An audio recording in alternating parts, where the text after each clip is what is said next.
एक चुनाव को गलत तरीके से अनैतिक, अवैधानिक और सही कहे तो गंदी नीयत से जीतने का कार्य था कि कुछ पार्षदों को डरा धमकाकर आप कुछ भी कहें, लालच देकर जो है उनको तोड़ने की क्रिया शुरू हो गई थी।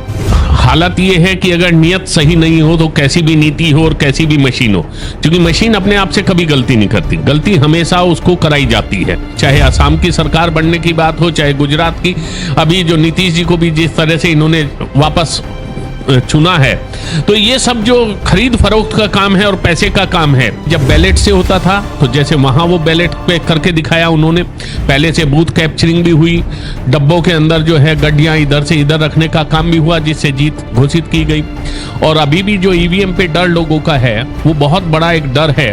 आप चोर भी सिद्ध होते हैं और आप गैर कानूनी आदमी भी सिद्ध होते हैं, आपका कानून में विश्वास नहीं है, और ये पूरी तरह से लोकतंत्र की हत्या है।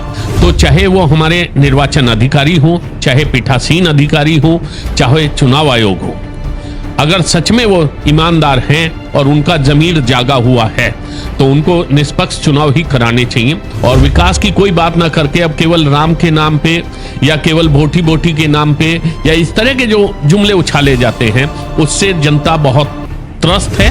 नमस्कार दोस्तों, चंडीगढ़ नगर निगम चुनाव के बाद मिली अलोकतांत्रिक जीत पर जिस प्रकार से सुप्रीम कोर्ट के फैसले आने के बाद आम आदमी पार्टी ने वहां परचम लहराया है, वास्तव में यह जनता की जीत है।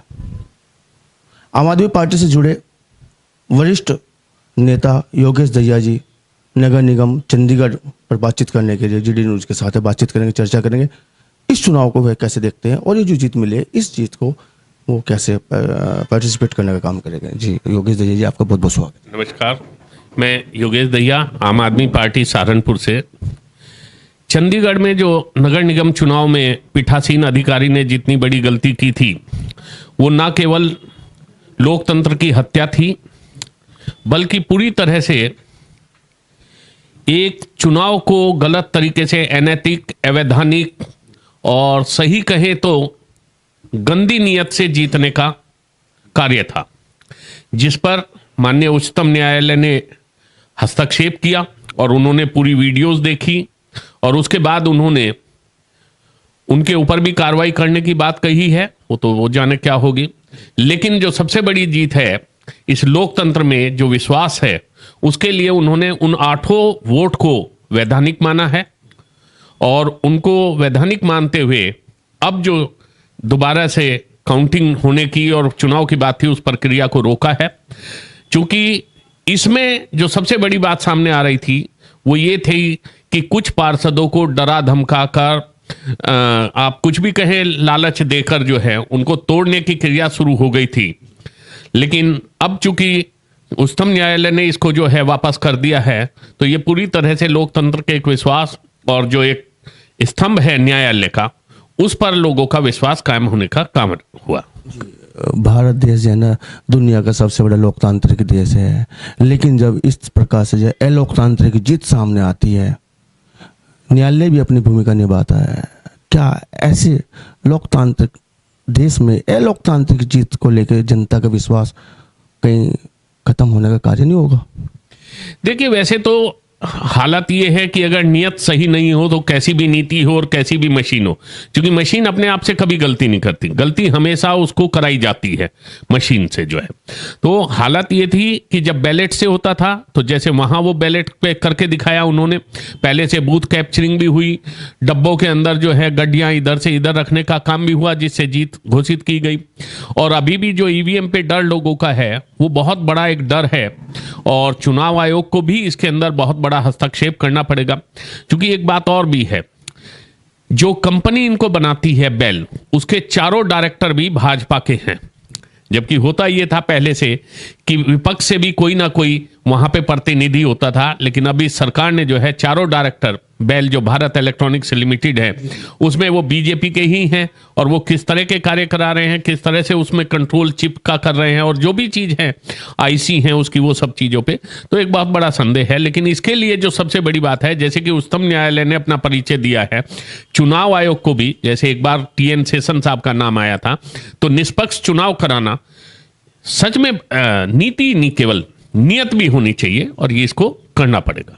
क्या यह एक लोकतांत्रिक हत्या नहीं है जो चुनाव को जिस तरह से प्रभावित किया जाता है? जी बिल्कुल, मैंने आपको कहा दोनों चीज है, आप चोर भी सिद्ध होते हैं और आप गैर कानूनी आदमी भी सिद्ध होते हैं, आपका कानून में विश्वास नहीं है और ये पूरी तरह से लोकतंत्र की हत्या है। सत्ता के दबाव में दिलाई गई जीत क्या यह जनमत की जीत हो सकती है, आम आदमी की जीत हो सकती है, उस लास्ट वाले व्यक्ति की जीत हो सकती है जिसने ईमानदारी से वोट करने का कार्य किया है, या ये संवैधानिक जीत मानी जा सकती है? क्या कहना चाहेंगे? देखिए, हालात तो ये भी हैं कि चाहे वो उत्तराखंड की सरकार बनने की बात हो, चाहे असम की सरकार बनने की बात हो, चाहे गुजरात की, अभी जो नीतीश जी को भी जिस तरह से इन्होंने वापस चुना है, तो ये सब जो खरीद फरोख्त का काम है और पैसे का काम है, इससे बड़ी चीज ये है कि जो इलेक्ट्रोल बॉन्ड पे उच्चतम न्यायालय ने कहा है, होना तो यहां तक चाहिए कि वो जो 5,265 करोड़ रुपए जो चंदे के रूप में गैर कानूनी तरीके से माननीय उच्चतम न्यायालय ने कहा है, वो भाजपा से वापस लिया जाना चाहिए और उसको भारत सरकार में जमा किया जाना चाहिए। पहले करेंगे मतदान, फिर करेंगे जलपान, ये चुनाव आयोग की तरफ से हमेशा नारा दिया जाता है चुनाव के समय में, लेकिन ऐसे मतदान का फायदा क्या है जिस प्रकार से चुनाव प्रभावित करने का कार्य किया जाता है? क्योंकि जनता तो ईमानदारी से वोट करने का कार्य करती है, लेकिन जिस प्रकार से असंवैधानिक रूप से जीत दिलाने का या चुनाव को प्रभावित करने का कार्य किया जाता है। अभी आपने बिहार का जिक्र भी किया है, जनता ने जिस सरकार को चुना था, जिस तरह से चुना था, क्या वास्तव में जनता की जीत है या संविधान की जीत है? नहीं, ये पूरी तरह से है। और देखिए, इसमें मैं आपको सच्चाई बता दूं, सत्ता हमेशा नहीं रहती, सत्ता 5 साल के लिए रहती है, लेकिन जो कार्यपालिका है उसको 30 साल 35 साल यानी कि एक पीढ़ी का हिसाब देना होता है। एक पीढ़ी गुजर जाती है, तो चाहे वो हमारे निर्वाचन अधिकारी हों, चाहे पीठासीन अधिकारी हों, चाहे चुनाव आयोग हो, अगर सच में वो ईमानदार हैं और उनका जमीर जागा हुआ है तो उनको निष्पक्ष चुनाव ही कराने चाहिए। और जनता जनार्दन है साहब, थोड़ी बहुत गुंजाइश में ये काम कर लेते हैं, लेकिन अगर दिल्ली की तरह और पंजाब की तरह जनता एक तरफा इनको मैंडेट देती है तो फिर इनकी हिम्मत नहीं हो सकती कि कोई खरीद फरोख्त करके या लोकतंत्र की इस तरह हत्या कर दे। आपने ये जनता का जिक्र किया है, जमीर का जिक्र किया है, लेकिन सुप्रीम कोर्ट का जिस तरह से निर्णय आया है चुनाव को लेके, क्या सुप्रीम कोर्ट के इस निर्णय से आगामी लोकसभा चुनाव पे किसी तरह का प्रभाव डालने का कार्य होगा?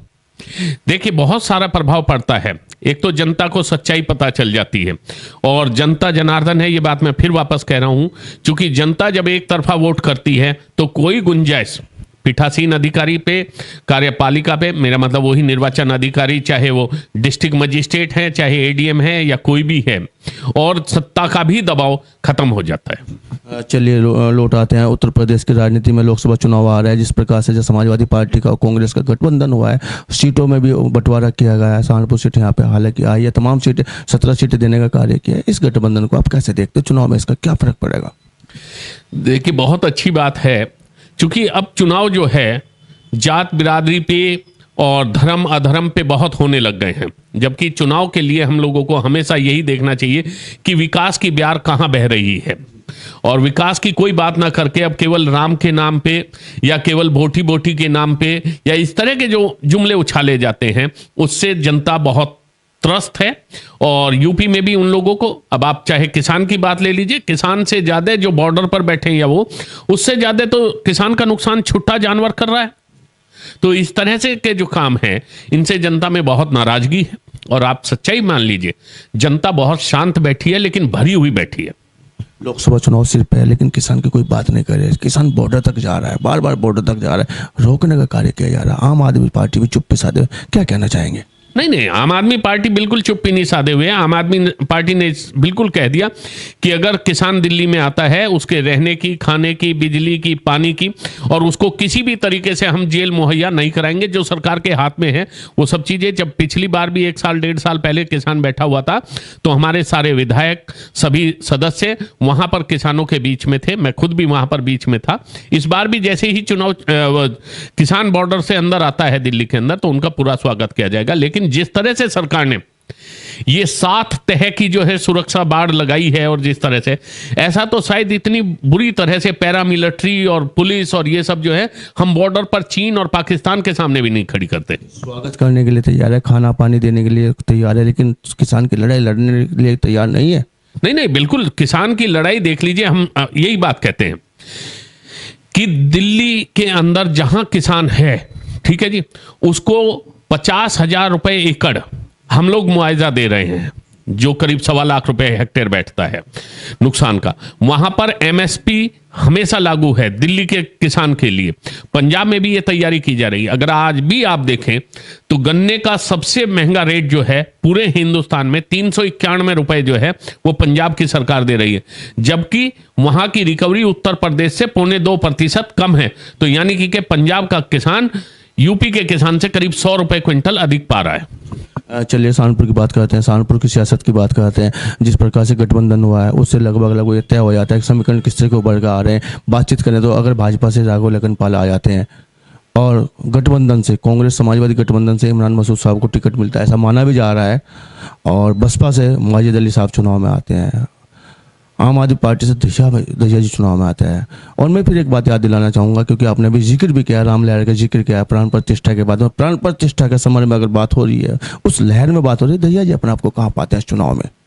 देखिए, बहुत अच्छी बात है। राम मंदिर का बनना बहुत बड़ी बात थी और राम मंदिर का सभी ने स्वागत किया है। क्योंकि कोई भी धर्म हो, किसी का भी ऐसा काम हो, धार्मिक काम होना बहुत जरूरी। लेकिन उसके बीच में हमारी मूलभूत चीजें गायब हो जाएं, महंगाई का हम जिक्र ना करें, बेरोजगारी का जिक्र ना करें। अभी जो 2 दिन पहले इम्तिहान हुआ और उसका 8 घंटे पहले पेपर लीक हो चुका था, उसका कहीं जिक्र ना करें, तो आम आदमी तो वोट देते हुए उस सब चीजों को भी ध्यान में रखेगा कि मेरे बच्चों की सुरक्षा कहाँ है, मेरे बच्चों की पढ़ाई कहाँ है, मेरे बच्चों की नौकरी कहाँ है। आम आदमी अपने रोजगार को, कारोबार को भी देखेगा। महिलाएं जो 50% वोट करती हैं, तो 50% से भी ज्यादा वोट करती हैं, वो इस महंगाई को रो रही हैं, वो सब चीजें काउंटर फैक्टर करेंगे। आपने अभी हाल ही में जो राम राज्य का या राम मंदिर का, राम लहर का जिक्र के साथ साथ जो बोटी बोटी का भी जिक्र किया है। क्या इस चुनाव में बोटी बोटी का कोई असर पड़ने वाला है, या दूसरी बात आपने कही राम लहर का? नहीं, देखिए, मैंने आपको वही बताया कि ये सब चीजें तब आती हैं जब आपके पास कुछ कहने की चीज ना हो। यदि आपके पास स्कूल बताने के लिए हो, अस्पताल बताने के लिए हो, आपको बिजली का पता हो, आपको पानी का पता हो, आपको महंगाई का पता हो, अगर आप ये सारे मुद्दे आपके पास हैं तो वो मुद्दे तो बिल्कुल गौण हो जाते हैं। और हम लोग पंजाब की सरकार का और दिल्ली की सरकार का ये मॉडल्स पूरे देश के अंदर रखे हुए हैं। दहिया जी सदन में पहुंच जाए, उस जीत का समीकरण क्या है आपके पास में? देखिए, मेहनत है। सबसे बड़ी बात यह है कि हमारे पास मेहनत है, कड़ा इरादा है। हम लोग डरने वाले नहीं, थकने वाले नहीं, दबने वाले नहीं, बैठने वाले नहीं हैं। हम लोग बिल्कुल खिदमत खलक करने वाले लोग हैं। हम जनता की सेवा के लिए लोग हैं और हम ये जानते हैं कि जनता के टैक्स का पैसा कैसे जनता को वापस दिया जाए। ये मॉडल दिल्ली ने दिखाया है और पंजाब दिखा रहा है। अंतिम सवाल, क्या सरकार किसी प्रकार से चुनाव को, लोकसभा चुनाव को प्रभावित करने का कार्य करेगी तो कैसे करेगी? किस तरह का अंदेशा आप या आकांक्षा आप रखते हैं? देखिए, ये सभी जनता को पता है कि चाहे वो पुलवामा कांड करे, चाहे वो किसानों पे ध्यान भटकाए, चाहे कहीं ना कहीं सरकार के मन में किसी भी तरह से विकास की कोई बात नहीं है। जीत के साथ साथ आपने बेबाकी से चर्चा की है। जीडी न्यूज को आप सब बहुत बहुत धन्यवाद, बहुत बहुत शुक्रिया। धन्यवाद, शुक्रिया। जीडी न्यूज की सभी वीडियोस देखने के लिए यूट्यूब पर सब्सक्राइब कीजिए जीडी न्यूज चैनल को, और फेसबुक पर वीडियोस देखने के लिए जीडी न्यूज चैनल को लाइक और फॉलो करें। धन्यवाद।